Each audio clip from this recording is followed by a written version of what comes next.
لشکر اومده به عشق رهبر اومده.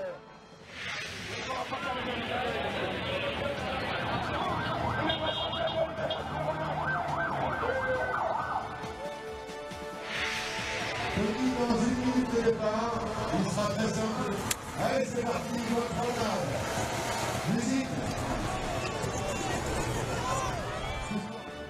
Viernes 23 de junio, ¿cómo están amigos? Bienvenidos a TV Perú Mundo, los saluda Paola Pejovés. Hoy estaré por Josefina Tausen y en el análisis Francisco Belaunde. ¿Cómo estás? ¿Qué tal, Paola? ¿Cómo estás? Muy bien, nosotros vamos a empezar, amigos, con Venezuela, donde los padres de David Vallenilla pidieron que la muerte del joven manifestante no sea en vano. El gobierno anunció que el militar que le disparó a quemarropa a David fue identificado y será sometido a los procesos de ley.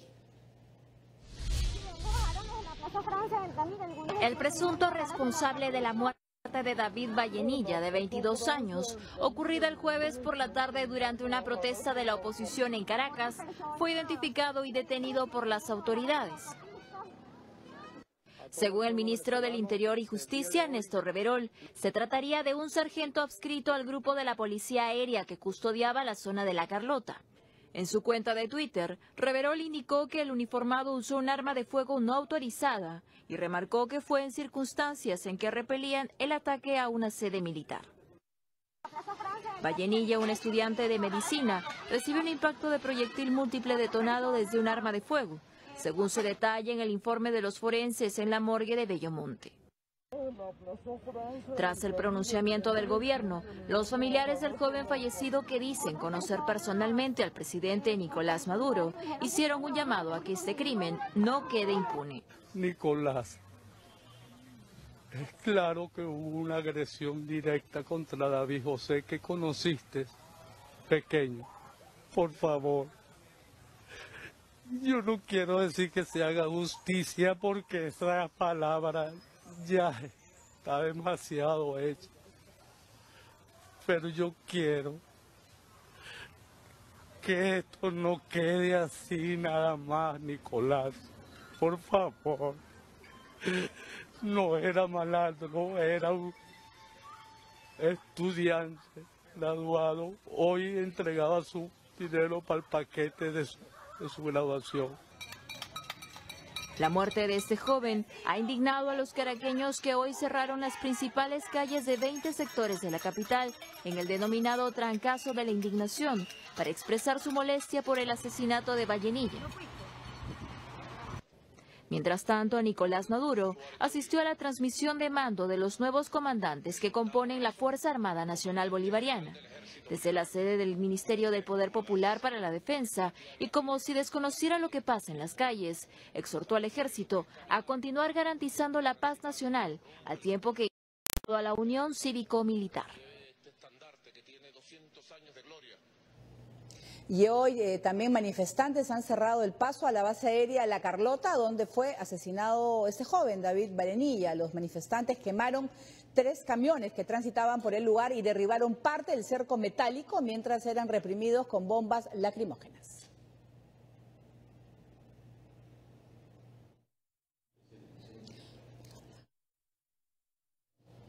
Bien, estábamos viendo pues parte de las manifestaciones que están sucediendo en Venezuela. Continúa la violencia, donde los jóvenes apenas que llegan a los 18, 19 años son las víctimas de estos miembros del oficialismo que están disparando contra ellos. Francisco, continúa la violencia. Estaba leyendo en el Twitter de Lilian Tintori que incluso Leopoldo López grita desde Ramo Verde que lo están torturando. O sea, continúa la violencia y está yendo más, ¿no?, la escala de violencia. Sí, ahora lo que llama la atención acá es que la persona que disparó es alguien de la Fuerza Aérea, ¿no?, que sí que están utilizando en realidad prácticamente todos los militares para la represión, no solamente la Guardia Nacional. Y lo que pasa es que en realidad da la impresión de que, bueno, más se dice efectivamente que en Venezuela no se dan abasto la fuerza, la policía, la fuerza de la guardia para poder hacer frente a unas manifestaciones continuas, ¿no? Entonces tienen que utilizar ya prácticamente las Fuerzas Armadas también, además, por supuesto, de lo que llaman estos colectivos, grupos paramilitares, ¿no?, que están también disparando, más ellos disparan directamente, ¿no? Entonces, el tema, la violencia se va agravando. Ahora, un episodio como este es el tipo de episodios que causa mucha conmoción. Además, las declaraciones del padre, muy dramáticas. Eso hace recordar lo que sucedió con este chico que era músico, que también fue asesinado. Después también la imagen de este camión que atropelló, de la policía, en tanqueta de la policía que atropelló a unos manifestantes. O sea, son imágenes que de alguna manera, fuertes, ¿no? Claro. digamos, que hacen que, desde el punto de vista, digamos, mediático, arrinconan de alguna manera al gobierno, ¿no? Que al mismo tiempo se va endureciendo, como hemos podido ver que ha ido nombrando, ha cambiado la cúpula militar con gente aparentemente mucho más confiable para Maduro. Y además continúa con su proyecto de la Asamblea Constituyente, ¿no? Con la designación de candidatos que son pesos pesados del chavismo histórico, ¿no? Cabello, la propia Delcy Rodríguez, el hermano de Delcy Rodríguez, un hermano de Chávez, Adán, que ha sido gobernador de Barinas, en fin, gente que de alguna forma se identifica con el chavismo histórico como una manera de acallar las críticas que están habiendo en algunos sectores del chavismo, precisamente porque en medio de todo se está tocando la Constitución que Chávez consideraba que iba a durar 100 años. Pero sin embargo, para buena suerte de Maduro, la OEA no llega pues a un acuerdo ni con el número de votos que necesita para poder hacer algo realmente a favor de ese país. Claro, lo que pasa es que ahí Maduro pues cuenta con el apoyo todavía de varios países del Caribe que se han beneficiado durante muchos años con el petróleo barato entregado por Venezuela, ¿no? Pero ya de todas maneras el hecho que se haya tocado el tema incluso en la Asamblea, después con los cancilleres también, ya es una evolución con respecto a una época en que prácticamente ni siquiera se podía tocar realmente, ¿no? Entonces, en medio de todo, claro, puede ser considerada una victoria de corto plazo para el régimen, pero de todas maneras es un avance con respecto a lo que se ha venido dando, ¿no? De todas maneras, lo que sí se está viendo es que cada vez más el régimen está digamos, yéndose atrincherándose cada vez más y aislándose. Y bueno, y además con lo que esto podría tener como consecuencia de un recrudecimiento, o sea, aumento aún mayor de la violencia, ¿no? Bien, eso está pasando en Venezuela, pero nos vamos a ir hasta Ecuador, donde la empresa Odebrecht aseguró que ha cambiado y que la práctica del pago de sobornos ha quedado en el pasado. La constructora brasileña sigue colaborando con la justicia y está empeñada en cambiar su imagen. Odebrecht busca reposicionar su imagen y mantener sus negocios en Ecuador.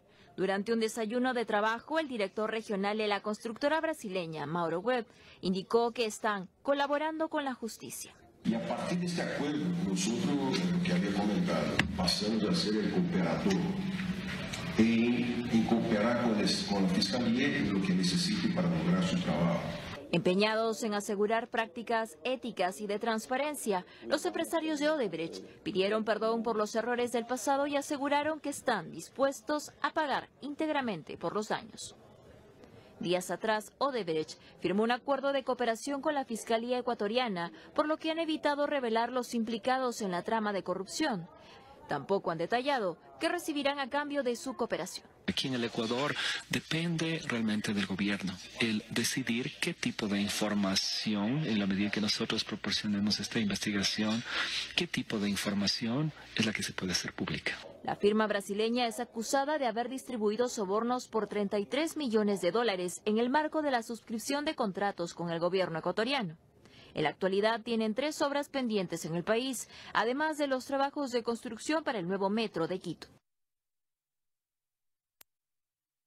Bien, según el saldo del caso Odebrecht en Ecuador, hay 6 detenidos, 18 registros domiciliarios y además Ricardo Rivera, tío del actual vicepresidente Jorge Glass, está en arresto domiciliario luego de haber recibido al menos $13 millones en sobornos. Bueno, Odebrecht ha ido por toda Sudamérica y quizá mucho más partes del mundo. Sin embargo, con este tema repetitivo de que han cambiado, de que quieren mejorar para poder seguir sobreviviendo y seguir manteniéndose en las obras que están por entregar. Claro, un dato adicional es que ahí también está el contralor de Ecuador implicado. Lo que quiere decir que parece que los contralores en estos tiempos hacen noticia. Hacen noticia y de mala manera, ¿no? Ajá. De muy mala manera. Lo vemos allá, lo vemos acá. Bueno, pero en todo caso, efectivamente, Odebrecht lo que quiere es poder seguir trabajando, ¿no? Evidentemente es una empresa que no quiere desaparecer, Pues ¿no? hay gente que trabaja ahí, ¿no? Allá se plantea en el mismo debate que se da acá, expulsamos a Odebrecht o no, hay quienes dicen que tiene que salir del país simplemente, hay varios congresistas allá en Ecuador que lo plantean. Acá se da el mismo debate, en otras partes también, pero claro, como parte también de la posibilidad de que Odebrecht pueda, digamos, seguir colaborando con las investigaciones, ellos ponen sobre la mesa la posibilidad no solamente de, digamos, de no ser procesados a cambio de información los dirigentes, sino también la posibilidad de poder seguir trabajando, ¿no? Y bueno, eso es lo que está en negociación, y de ahí pues esta intervención de este funcionario de Odebrecht para decir, bueno, ya no somos malos, hemos entendido y vamos a actuar decentemente y correctamente como tiene que ser, ¿no? Claro, pero además este personaje que está relacionado con el vicepresidente del Ecuador, se ingresaron a su casa y encontraron más de $170.000 en efectivo, un cheque por $1 millón. O sea, es una persona en las cuales pues iban directamente a personajes relacionados con el gobierno para poder llegar a una influencia. Uno se pregunta entonces, ¿habrán hecho lo mismo en Perú? Bueno, pero dicho sea de paso, el propio vicepresidente Jorge Glass está también en la mira, ¿no? Digamos, ha tenido que acudir al Congreso ecuatoriano para digamos, explicar, rendir su manifestación, si se quiere, pero hasta el momento no está siendo enjuiciado. Pero hay parlamentarios de la oposición que quieren que sea enjuiciado y están reuniendo, digamos, los documentos para que eso suceda, ¿no? Efectivamente, o sea, como lo hemos visto acá, allá y en otros lugares, pues hay personajes de muy alto rango, ¿no? Que implicados en el escándalo de Lavallato, ¿no? Eso está muy claro. Lavallato ha llegado a todo el continente. Bien, antes del martes próximo, la Fiscalía de Brasil va a definir si denuncia o no al presidente Michel Temer por supuestos delitos de corrupción pasiva, obstrucción a la justicia y asociación ilícita. Esto a pedido del juez Edson Fachin. Según las confesiones de los directivos del grupo JBS, uno de los mayores productores y exportadores de carne en el mundo, existe la sospecha de que el mandatario sí participó de una serie de maniobras ilegales en favor del grupo JBS. Si el fiscal general Rodrigo Janot procede a denunciar a Temer, el caso tendría que presentarse ante la Cámara de Diputados, que tendría que analizar si suspenden o no al mandatario en sus funciones. Ele entende que, num primeiro momento, o relator pode validar só fonte de oportunidad. Esa suspensión pues que podría significar todo pues un terremoto político en Brasil. ¿Qué va a pasar con ese país? Otro presidente más que cae en manos de la corrupción. Claro, digamos que claro que están en los inicios de las investigaciones, pero hay indicios que han aparecido efectivamente. Y acá lo preocupante es sobre el efecto que eso puede tener sobre la recuperación de la economía brasileña, que ha estado dando algunos signos de mejora, ¿no? En base a las políticas aplicadas por Temer. Y él se presenta además, dice, yo no puedo irme porque yo soy justamente el garante de que esta política continúe y de que por lo tanto digamos, se continúe la recuperación, ¿no? Pero claro, si hay esta incertidumbre sobre la suerte de Temer, más allá de lo que él pueda decir, además hay una incertidumbre, pues ya surgen voces que dicen temer por la más allá, sin hacer juego de palabras, de temer por la continuidad de esta recuperación de la economía brasileña, que todavía es incipiente, pero que en fin sí se refleja en algunos datos, ¿no? Claro, pero ¿cómo puede pensar la población en los cuales están prácticamente todos los miembros de la política brasilera de una u otra manera afectados o inmersos en el tema Odebrecht o demás? ¿Quién va a sucederlo? Parece que una parte de la reacción es volver a confiar en Lula, aunque parezca totalmente paradójico. Podría ser. Lula está en las encuestas, está bastante bien, ¿no? Entonces es una cosa curiosa. Y no hay pruebas, en realidad, no han encontrado pruebas contra él, o sea, hay denuncias, pero... Lula hay denuncias muy serias, con varios indicios muy serios, lo que pasa es que, claro, todavía no ha sido condenado, ¿no? Pero es extraño, efectivamente, no es solamente, ocurre, por lo visto, que a la hora de la hora, un personaje tan cuestionado como Lula, en medio de todo, aparezca pues con unas cifras de popularidad no tan malas, ¿no? Y con posibilidades de ser elegido presidente, ¿no? En fin, ahí está dicho, ¿no? Roba pero hace obra, ¿no? Pues parece que allá también existe algo parecido. Allá también. Bien, vamos a hablar ahora del presidente de los Estados Unidos, Donald Trump, que ha expresado su preocupación por una supuesta estrecha relación entre el ex jefe del FBI, James Comey, y el fiscal Robert Mueller, quien hoy está a cargo de investigar los nexos de su equipo de campaña con Rusia. Esto fue lo que dijo en una entrevista para la cadena Fox News. Bueno, él es muy buen amigo de Comey, lo cual es muy fastidioso. Pero él también... Vamos a tener que decirlo, quiero decir, vamos a tener que ver los términos. Mira, no ha habido obstrucción, no ha habido colusión. Ha habido filtraciones por parte de Comey, pero no colusión, ninguna obstrucción. Y prácticamente todo el mundo está de acuerdo con eso. Así que tendremos que verlo. Puedo decir que las personas que han sido contratadas son todos partidarios de Hillary Clinton. Algunos de ellos trabajaron con Clinton. Quiero decir que todo es ridículo si quieres la verdad desde ese punto de vista. Pero Robert Mueller es un hombre honorable y espero que pueda encontrar una solución honorable. Bueno, acá declarando en su canal favorito Fox, Donald Trump, en los cuales pues ese tema pues de Rusia, de investigación, sí. Pues, ¿no? Bueno, se ve pues como él ya se ha dicho que hay rumores que él quiere de alguna forma despedir a este fiscal especial Mueller, ¿no? Porque está preocupado por el rumbo que puedan tomar las investigaciones. Ahora viene con el argumento que es muy cercano al ex jefe del FBI, James Comey, que él despidió. Y entonces existe esa posibilidad y no se descarta, ¿no? Incluso que él pudiera eventualmente querer despedirlo, lo cual sería escandaloso, ¿no? Porque lo que estaría con eso es confirmar que tiene algo que temer respecto a las investigaciones que se están llevando a cabo, ¿no? Claro, pero él confía que no hay ninguna grabación, que confía en eso. No, pero eso más es la grabación. Más el tema de la grabación, dicho sea de paso, fue otra gran mentira, ¿no? Él insinuó además él ha dicho que en realidad cuando él dijo a James Comey que cuidado con las grabaciones, espero que no hayan grabaciones comprometedoras, prácticamente está diciendo que tenía él grabaciones, ¿no? Ha tenido que salir a desmentir. Decir, no es que yo tuviera, yo lo que quería decir era que acá se graba todo y que eventualmente podía haber también algunas grabaciones, pero yo no quería decir que yo las tuviera, lo cual no es verdad, porque él lo dijo, ¿no?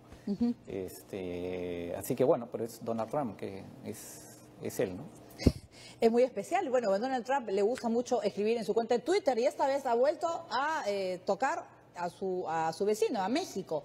Dice, México fue rankeado el segundo país más mortal del mundo, solo después de Siria. La principal causa es el narcotráfico. Construiremos el muro. Otra vez vuelve a tocar Donald Trump el tema que ha sido parte pues de sus promesas electorales durante la campaña del año pasado, pero México ha respondido y ha dicho que el narcotráfico es un problema compartido. Bueno, eso es cierto. Si no hubiera claramente, por supuesto, claramente. Así es. Mientras tampoco no se actúe respecto de la demanda, el problema va a continuar, ¿no?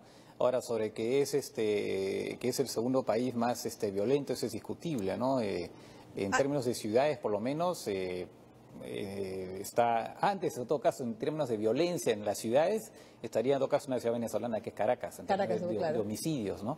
Y también Honduras es un país sumamente violento. Eso según la ONU, pues no son estadísticas en las cuales a veces... la Cancillería mexicana, no, al contrario, ellos lo cuestionan, se amparan en estadísticas de la ONU, ¿no? Bueno, lo que pasa es que Donald Trump una vez más, ¿no? Suelta afirmaciones sin mucho sustento, ¿no? Pero él está bajo en las encuestas, Donald Trump. También necesita mover un poco a todos los ciudadanos estadounidenses que lo respaldaron, porque él quiere cumplir con el tema del muro. Sabe que es un tema importante. Que yo recuerde, no hay un presidente que, digamos, con un índice de popularidad tan bajo, 40%, incluso hasta menos, digamos, con tan poco tiempo de ejercer la presidencia, ¿no? Eso es inusual, ¿no? Además, esa popularidad suya baja ha sido prácticamente casi desde el inicio, ¿no? Llama la atención, ¿no? Y entonces él, de alguna forma, busca contentar a lo que es su base, digamos, que le permitió llegar a la presidencia, ¿no? Claro, pero es algo que lo tiene que hacer, yo creo que ya, que eso es el que él tiene como objetivo poder cumplirlo para Por decir, bueno, hay un muro, ya cumplí, y bueno, México ya no va a haber más delincuentes que lleguen a los Estados Unidos, ¿no? De alguna manera él está agarrando un poco todas las promesas que hizo y intenta decir, las estoy cumpliendo. Yo sí cumplo. Pero en realidad es a medias, ¿no? Porque, por ejemplo, con respecto a lo de Cuba, efectivamente ha habido algún retroceso en varios temas, digamos, de los viajes, en fin, cosas por el estilo, pero no es que tampoco haya roto las relaciones con Cuba, las embajadas se mantienen, entonces es un retroceso parcial. Después el tema del Acuerdo de París, bueno, se retira, pero al mismo tiempo no es que vaya a tener efecto inmediato, es una cosa que se va a negociar, digamos, hay un procedimiento hasta de aquí a 4 años. Después es más para la audiencia, ¿no? Lo que pasa es, claro, tiene que dar esa sensación, ¿no? De que de alguna forma está cumpliendo con sus planteamientos. Y en el caso del muro que quiere construir, pues claro, continúa con eso, pero no tiene los fondos para hacerlo, ¿no? Por eso es que ayer sacó la posibilidad de financiar eso a través de instalando paneles solares. Así es. ¿No? Como una manera, pues, de que eso permitiera solventar, ¿no? Que el muro se pagara solo gracias a los paneles solares. Bueno, en fin. Bueno, veamos nosotros más adelante lo que sucede en los Estados Unidos, pero vamos a hacer una pausa en el programa. Vamos a regresar con el Estado Islámico, que muestra los restos de la mezquita de Al-Nuri. Además, el Ramadán ha llegado a su fin con atentados sangrientos en Pakistán. Tenemos todos los detalles.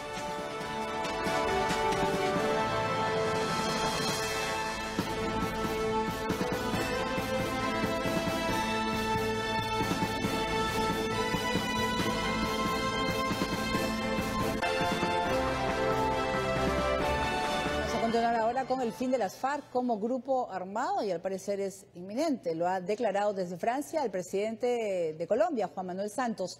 El próximo martes debe darse por cumplido el proceso de entrega de armas de la guerrilla. El proceso de recolección de armas de las FARC, a cargo de una misión de la ONU en Colombia, podría concretarse el próximo 27 de junio como se planteó originalmente. Desde Nueva York, Eric Ganeco, portavoz asistente del secretario general del organismo, expresó que hasta el momento no han recibido la confirmación del término de la fase del desarme total de la guerrilla. Bueno, ahora no lo sé, realmente no tenemos la confirmación, pero apenas tengamos noticias les diremos. En este momento no las tenemos.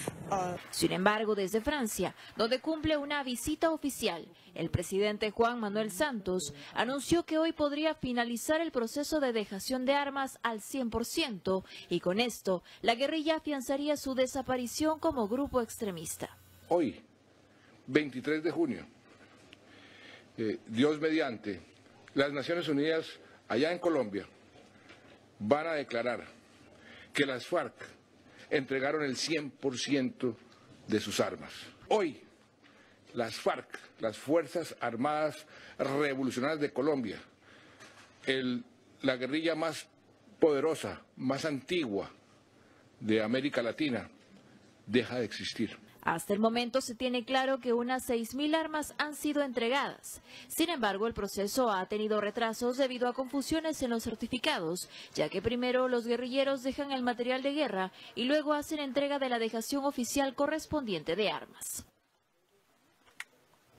Bien, y nos vamos al viejo continente. Los líderes de la Unión Europea acogieron este viernes con frialdad la propuesta de la primera ministra británica Theresa May sobre la situación de los ciudadanos europeos en el Reino Unido una vez consumado el Brexit.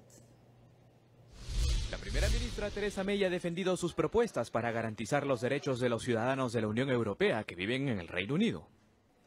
Esta es una oferta justa y seria. Se da a los 3 millones de ciudadanos de la Unión Europea en el Reino Unido, certeza sobre el futuro de sus vidas. Y queremos la misma certeza para los más de 1 millón de ciudadanos del Reino Unido que viven en la Unión Europea. El lunes publicaré mis propuestas en su totalidad y espero llegar a un acuerdo lo antes posible. Pero tanto Berlín como París han asegurado que no ven grandes avances en la propuesta de Ciudadanos planteadas por May. Queremos llegar a un buen acuerdo, pero creo que ha quedado claro ayer por la noche que todavía queda mucho por delante.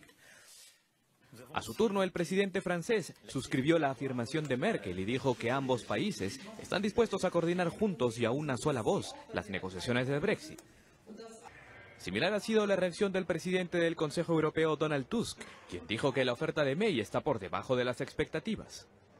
Los ciudadanos europeos que viven en Londres tampoco se han mostrado convencidos por la oferta de la Premier. Para ser honesto, me siento un poco preocupado por mi familia. Mi hijo acaba de nacer hace 3 meses y estoy planeando huir del Reino Unido. Ya sabes, no me siento más seguro desde la decisión de salir de la UE.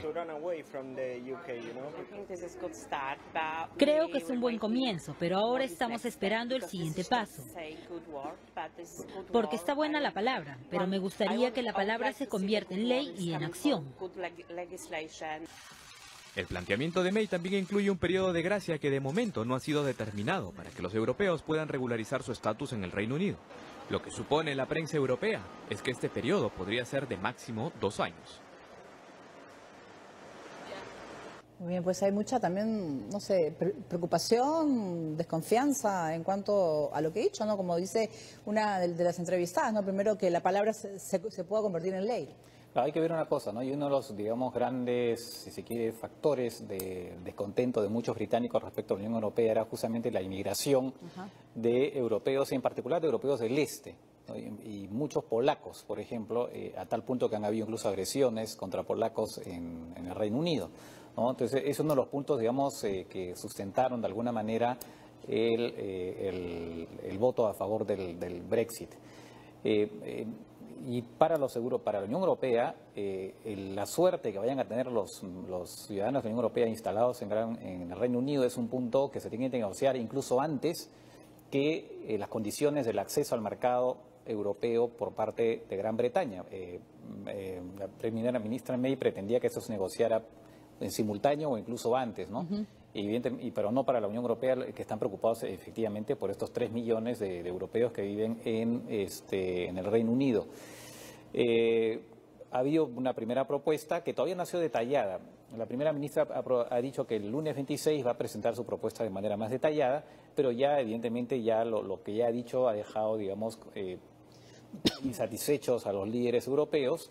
Y hay un punto en discusión que es muy importante también, que es que qué instancia va a haber los casos en que, digamos, que asegurarse que los derechos de los europeos en Reino Unido sean respetados de acuerdo a lo que dice el acuerdo que se vaya a firmar.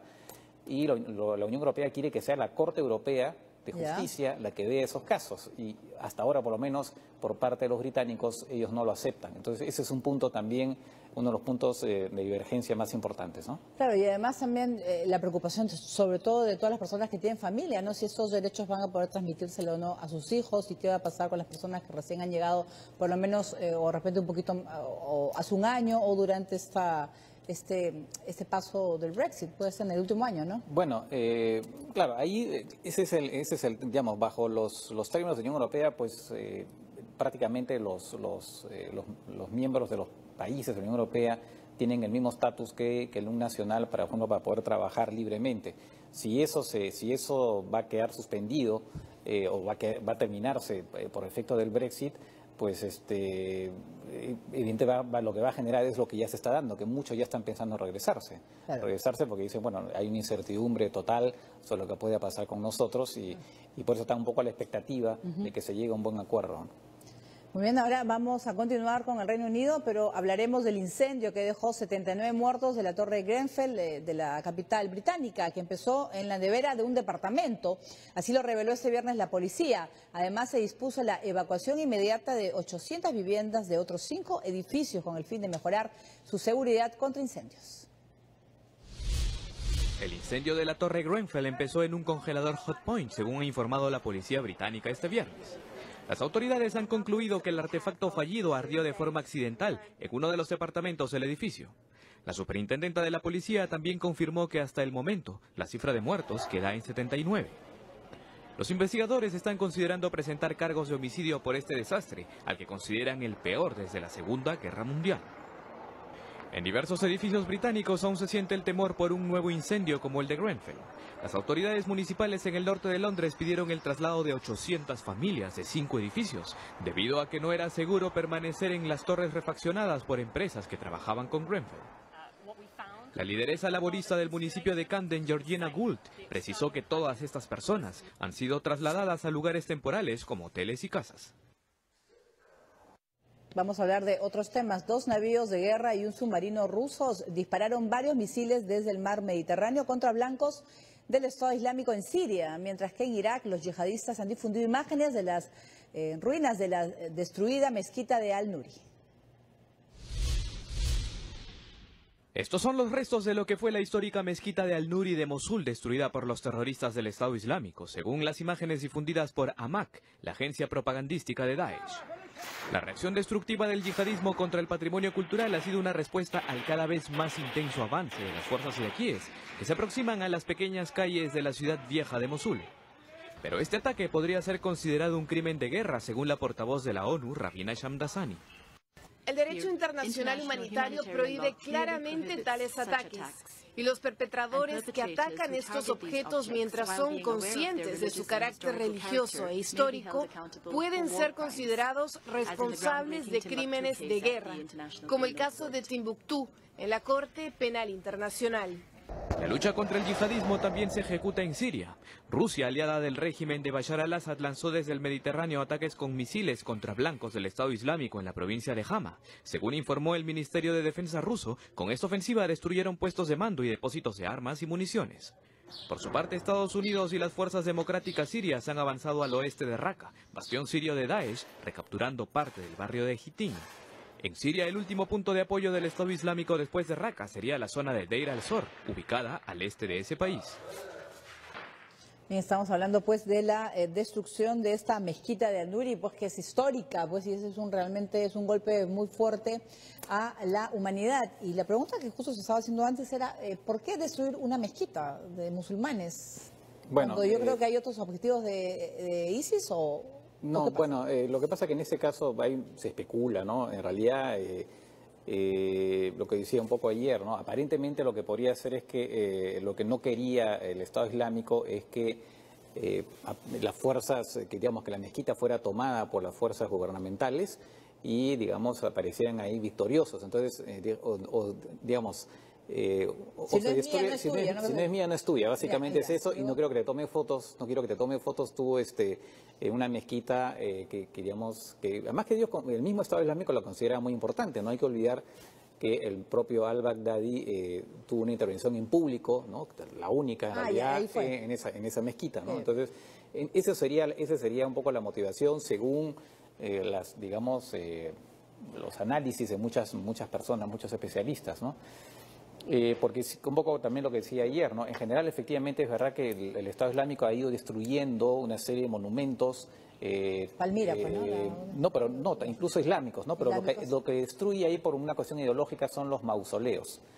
Porque el Estado Islámico, digamos, ellos consideran que es una versión radical del Islam, que no se puede, digamos, no pueden haber tumbas, mausoleos para líderes religiosos, porque si no se convierten en lugares donde se venera a un líder, cuando en realidad a un líder religioso, a un personaje importante del Islam, porque lo que se tiene que hacer en realidad es solamente se puede adorar a Alá, no se puede, si no ya lo que se incurre en idolatría, es un poco lo que decía ayer, ¿no?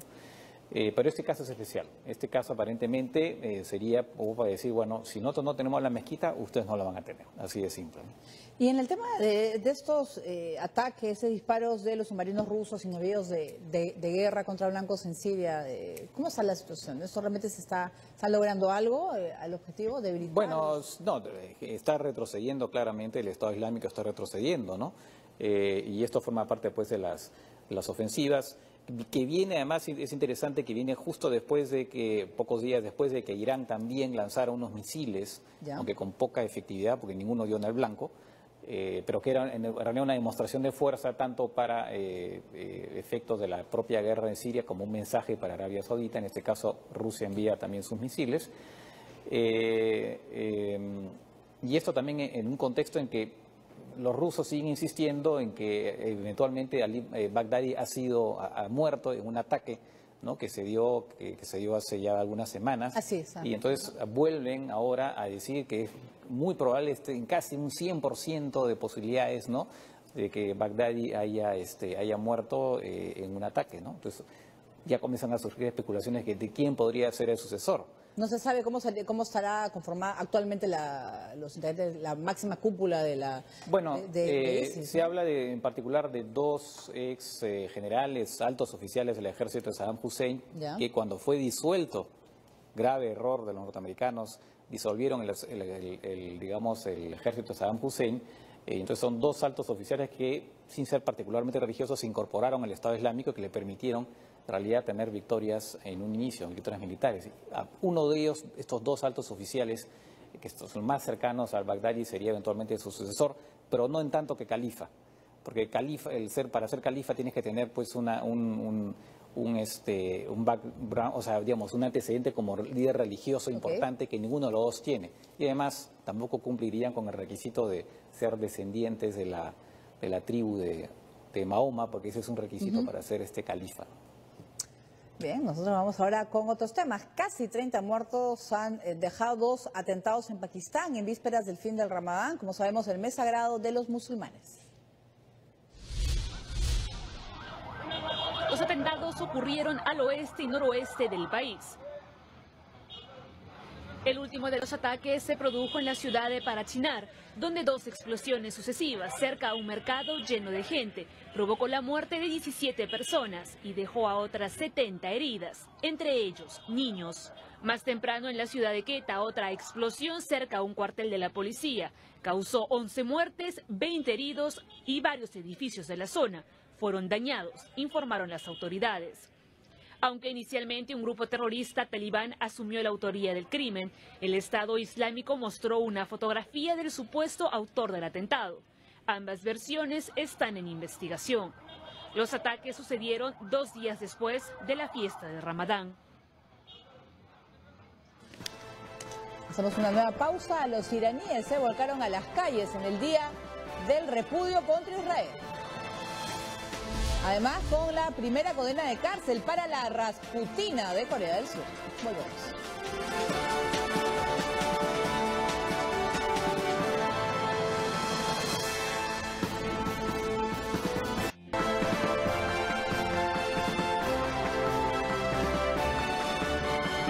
Seguimos en TV Perú Mundo. Los iraníes han celebrado hoy el Día Mundial de Al-Quds, una fecha establecida en ese país para expresar su repudio hacia Israel y también su gran aliado, los Estados Unidos.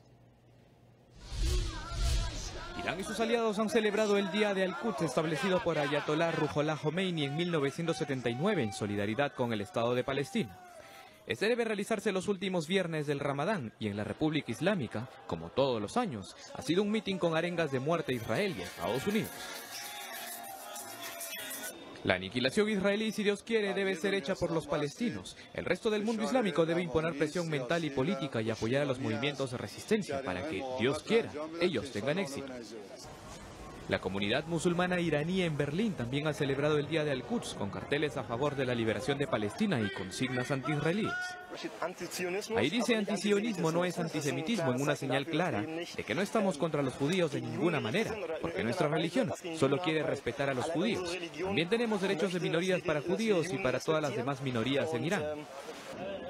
Pero el sentir de la gente parece diferir de la retórica política. En un mensaje televisado, el líder de Hezbollah, Sayed Hassan Nasrallah, dijo que una guerra de Israel contra Siria o Líbano podría atraer a miles de combatientes de países como Irán, Irak y Yemen.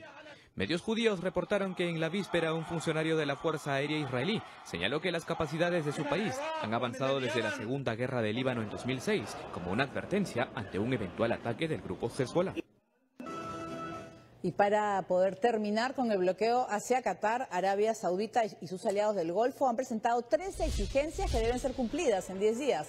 Entre ellas, Qatar debe alinearse con otros países árabes y del Golfo en aspectos militares, políticos, sociales y económicos. Además, que limite sus relaciones con Irán, que termine su cooperación militar con Turquía y cierre la base que estaba construyendo en ese país. Y por si fuera poco, han pedido el cierre de la cadena de noticias Al Jazeera, cuyas oficinas ya están siendo clausuradas en 3 países. Este medio, creado en 1996, es considerado el más influyente en Oriente Medio y ha presentado como parte de su cobertura mensajes de líderes terroristas, lo que genera polémica y cuestionamientos en esta región. Los ímpetus por un mayor protagonismo de Qatar en el Golfo Pérsico siempre han sido inquietantes para el resto de países. Dada la desventaja del país en la industria militar, el gobierno apostó por la propaganda en los medios de comunicación para obtener una mayor presencia geopolítica en la región. Por esta razón, y desde 1996, fue lanzada la señal de la cadena Al Jazeera, cuya sede central se encuentra en Doha, la capital catarí. Una vez al aire consiguió gran aceptación entre el público, aunque no necesariamente en los gobiernos vecinos. Desde su lanzamiento, Al Jazeera empezó a dar cabida a políticos opositores de los regímenes del mundo árabe. Además, la calidad de los contenidos era muy similar a la de los medios occidentales. Todo ello contribuyó al crecimiento de la cadena televisiva. Los gobiernos de países como Egipto, Arabia Saudita, Irak, Kuwait, Emiratos Árabes Unidos, Jordania, Siria, Argelia y Yemen censuraron la señal de la casa televisora al considerarlo subversivo para sus intereses. Aún así, Al Jazeera comenzó a ganar mayor influencia en otras latitudes, gracias a la publicación de una entrevista exclusiva al entonces líder del grupo terrorista Al-Qaeda, Osama Bin Laden, luego de adjudicarse el atentado de las Torres Gemelas de Nueva York en 2001. Con la primavera árabe en toda su efervescencia en 2011, Al Jazeera se situó entre los principales medios internacionales que dieron cobertura ininterrumpida a las manifestaciones antigubernamentales. Y como ahora ocurre con el gobierno de Qatar y las acusaciones de financiar al terrorismo yihadista en su contra, también ocurrió en su oportunidad con la cadena Al Jazeera, razón por la que fue censurada su señal en gran parte de Oriente Medio. Bien, y la pregunta pues es si realmente Qatar va a cumplir o no con esas exigencias, ¿no? En el caso de Al Jazeera yo creo que es un medio de comunicación que ha alcanzado, yo creo que prestigio a nivel mundial y ha presentado varias posiciones, ¿no? No, claro, es un medio que está incluso presente en América Latina, en fin, está presente en todo el mundo. En los Estados Unidos, ¿no? En Estados Unidos, y claro, se ha creado un poco bajo el modelo lo que la CNN, claro, ¿no? O la BBC. Una cadena pues informativa continuada, ¿no? Y se convierte pues en una alternativa para las noticias. Tiene muchas, a veces saca primicias que otros no sacan por los contactos que tiene pues en el mundo árabe. Va a ser, yo veo difícil que digamos que el gobierno de Qatar ceda ante esa pretensión de parte de Arabia Saudita y los demás países, ¿no? Ahora, es cierto también que la situación de Qatar es muy complicada, ¿no? Porque con este bloqueo que se le está haciendo, pues tiene problemas para aprovisionarse, ¿no? A pesar de la ayuda, por ejemplo, de Turquía y de otros países, tiene problemas para aprovisionarse, pero incluso hay dudas ahora sobre lo que pudiera ser el Mundial del 2022, ¿no? Ah, claro. Es un problema muy complicado y ahí está también el rol de Estados Unidos. No hay que olvidar que Estados Unidos tiene una base muy importante en Qatar y sin embargo el presidente Trump se ha puesto más bien del lado de Arabia Saudita. Es una cosa curiosa ha pasado porque hizo declaraciones muy críticas respecto de Qatar, no obstante que Estados Unidos tiene una base ahí, lo cual es absurdo, o sea, no tiene mucho sentido que lo haya hecho.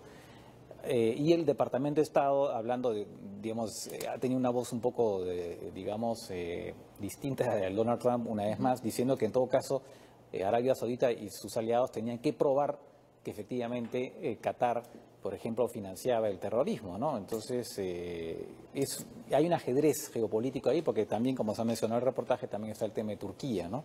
Turquía que está apoyando a Qatar e incluso tiene una base que eventualmente podría reforzar, ¿no? Bueno, ya conoceremos en los próximos días cuál es la respuesta de Qatar, pero nos vamos a Corea del Sur. La justicia de ese país ha emitido la primera sentencia de cárcel contra la llamada Rasputina, la amiga de la destituida presidenta Park Geun-hye. Seguirá siendo procesada por otros cargos como extorsión y soborno.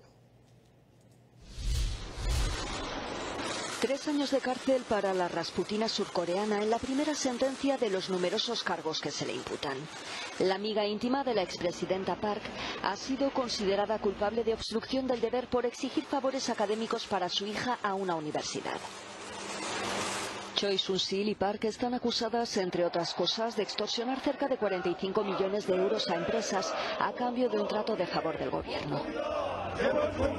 Park se convirtió en marzo en la primera presidenta en ser destituida en Corea del Sur, tras desatar las mayores protestas de la historia en el país asiático. Actualmente está en prisión y está siendo juzgada por 18 cargos, entre ellos soborno y abuso de poder. Una breve pausa y volvemos con los cuadros de Vincent Van Gogh que llegan a la pantalla grande como nunca antes se habían visto. Volvemos.